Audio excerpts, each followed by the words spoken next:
A Cimisa é especialista no desenvolvimento de equipamentos para classificar, padronizar e tratar todos os tipos de cereais. Os padronizadores de semente da Cimisa garantem um plantio forte, saudável e rentável, enquanto a mesa densimétrica da Cimisa assegura padrões elevados na qualidade da sua produção, gerando mais resultados para a sua lavoura. Cimisa, uma boa safra começa com uma semente de qualidade.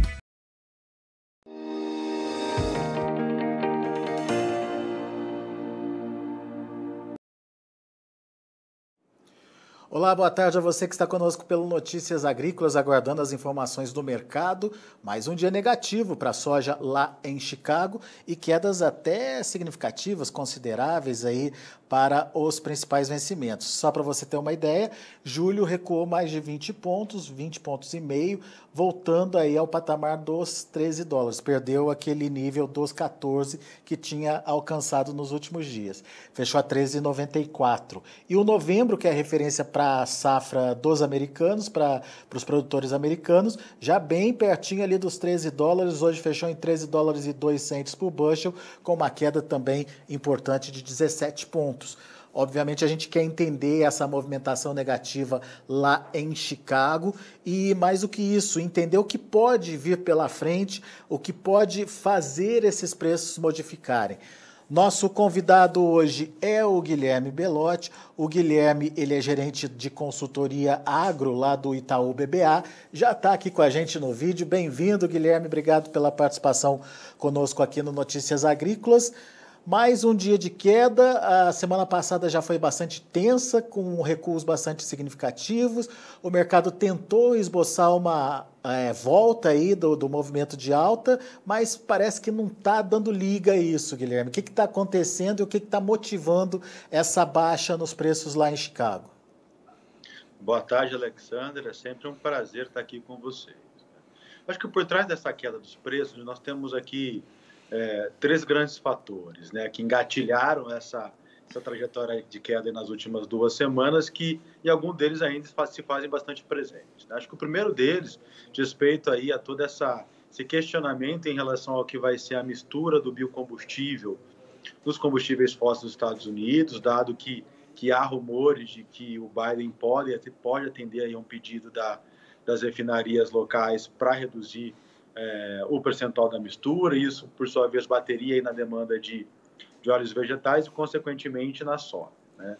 Além disso, no ambiente macrão, nós tivemos aí na última semana o Fed dando sinais de que tende a reduzir, em algum momento próximo, né, os estímulos monetários da economia norte-americana, pode vir a aumentar as taxas de juros num período anterior ao que o mercado esperava. A expectativa era que só em 2024 nós teríamos aí um aumento de taxa de juros, pode ser que em 2023 elas já ocorram de maneira mais substancial. Isso, por sua vez, trouxe uma valorização do dólar, aumentou a aversão ao risco, né, e isso jogou todas as commodities, né, para baixo na última semana, né? E, por fim, nós temos aí esse elemento climático, né, que apesar de nós termos tido aí ontem o SDA soltando números piores das condições na safra norte-americana, mas dada a expectativa de melhora de clima aí nos próximos dias, o mercado acabou pesando essa informação e acabou dando mais um tombo nas cotações de Chicago hoje. Desses 3 fatores que você citou, o que tem mais força hoje, dá para dizer que é o clima, Guilherme? Os demais fatores já estariam meio que precificados pelo mercado ou eles ainda têm atuado aí de alguma forma na precificação? A nossa percepção é que desses 3 fatores, o clima que é ainda mais preponderante agora na formação de preço da soja, né? Já que no caso do Fed ele já foi praticamente incorporado nas cotações de todas as commodities, e no que diz respeito aí à mistura do biodiesel no combustível fóssil, nós ainda precisamos esperar aí uma afirmação da Agência Ambiental Norte-Americana do que vai acontecer. Agora, nós estamos numa fase muito crítica da soja, né? Estamos começando aí o florescimento e ela precisa de chuva, né? E, consequentemente, enquanto nós temos aí mapas climáticos que mostram mais chuvas, elas podem pesar sobre as cotações, mas, eventualmente, numa piora das condições climáticas, a gente pode ver aí alguma recuperação parcial dos preços em Chicago. O que você está querendo dizer é que o mercado climático ainda tem muita influência aí em cima dos preços. Nesse primeiro momento, tem condição favorável, o que justifica essa pressão que a gente está vendo. Mas o jogo não está jogado, então, Guilherme. Perfeito. Ainda nós temos muita água para passar por debaixo dessa ponte, né? Tem toda essa parte de florescimento, enfim, depois tem toda a parte de desenvolvimento da planta de maneira geral. Nós temos aí um final de junho, julho e agosto que serão fundamentais aí para que nós tenhamos aí uma definição melhor do que vai ser a safra norte-americana, né? Até hoje, esse período que nós estamos atualmente, a correlação entre condições da lavoura com o nível final de produtividade ele é bastante baixo. Grande atenção é a fase de desenvolvimento vegetal e depois reprodutivo da planta. Agora, você acredita que ainda tem fôlego para o mercado retomar aqueles níveis que a gente chegou a ver, os níveis máximos de preços aí do ano? Acima dos $16 por bushel que a gente chegou a ver? Acho que esse é um grande ponto de interrogação, né? O nosso cenário é que há espaço para os preços se recuperarem um pouco em relação aos patamares atuais, né? Nós precisamos ter no radar que mesmo que nós tenhamos uma safra espetacular nos Estados Unidos, os balanços seguirão apertados. Isso sugere que há qualquer sinal de possível piora climática e consequente impacto nas produtividades, a gente pode ver os preços voltando a subir e os fundos que reduziram bastante as suas posições no mercado de soja, né, que agora estão com uma posição comprada líquida na casa de 100 mil contratos, poderão voltar a aumentar o posicionamento e isso abre espaço para um aumento maior no valor da oleaginosa. Agora, aqueles preços de $16 por bushel, 16,50, nos parece que é um alvo ainda difícil de ser alcançado. Bom, então, as atenções concentradas na oferta. Mas e a demanda, Guilherme? O que a gente pode esperar da demanda? A China deu sinais de volta aí essa semana, né?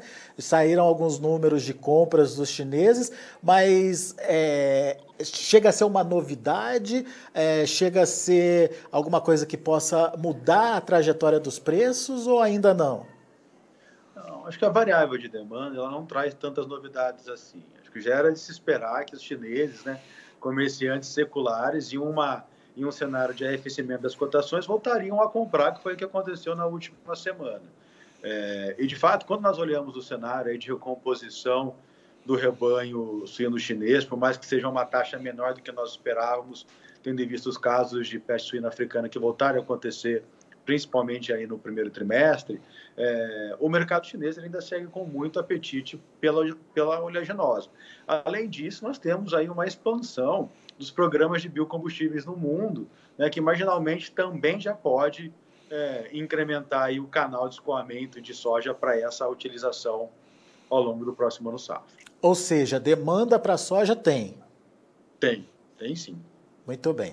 Então, ficamos na dependência da oferta para saber como é que fica esse equilíbrio entre oferta e demanda e aonde o preço vai se ajustar, então. Perfeito, exatamente, Alexandre. Essa mensagem. Nesse curtíssimo prazo, é olhar o que vai acontecer com os mapas climáticos dos Estados Unidos. Boa.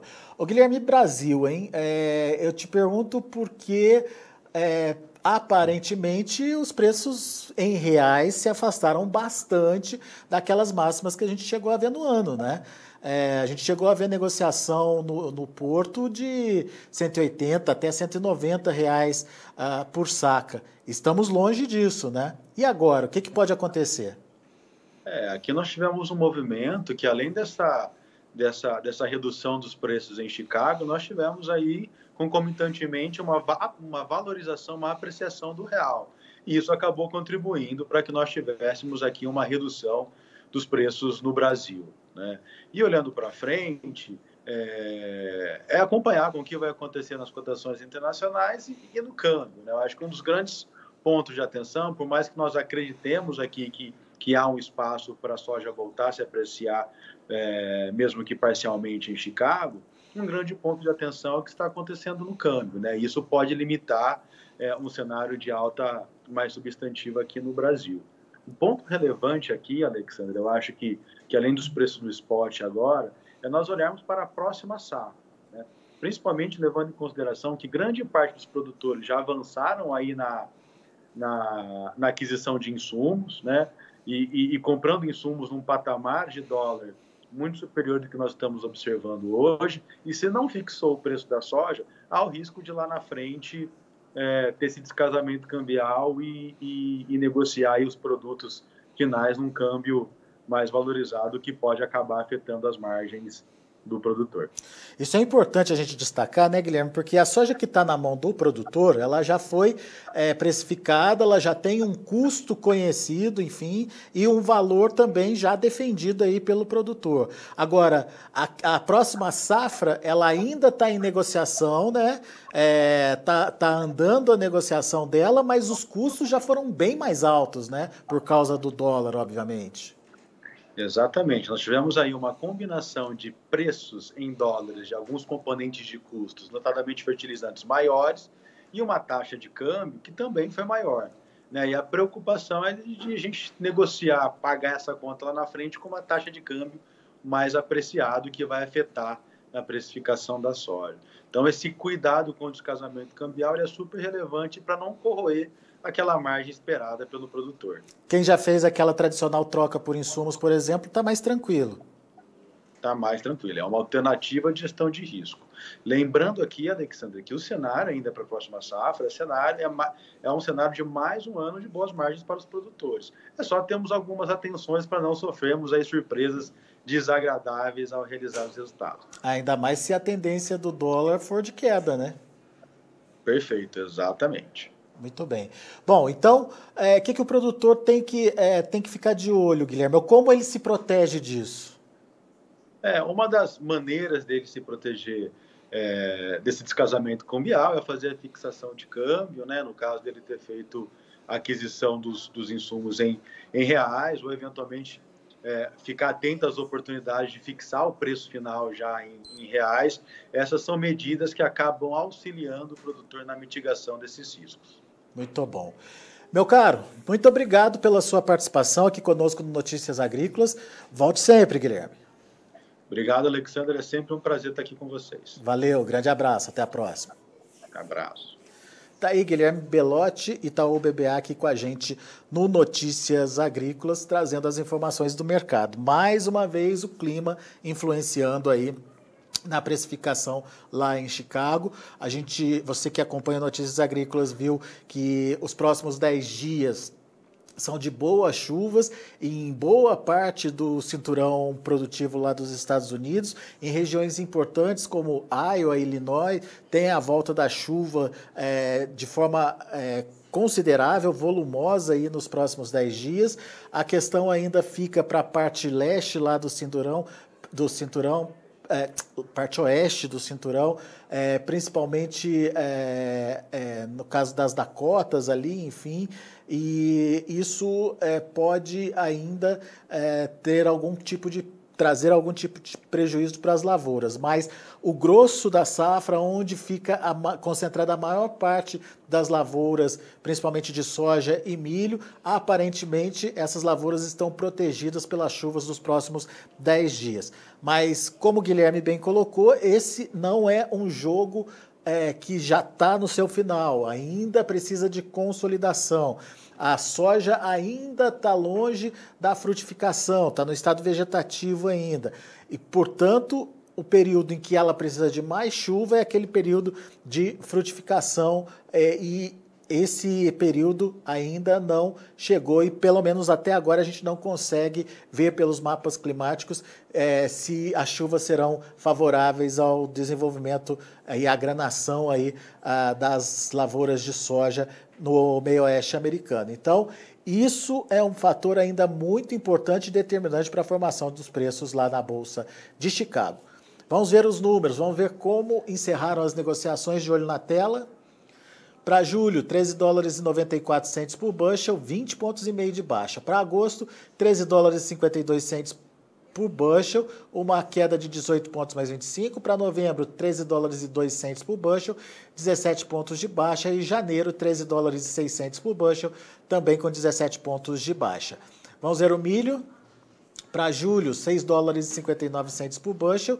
Milho para julho fechou positivo, 0,5 pontos aí, meio ponto de alta.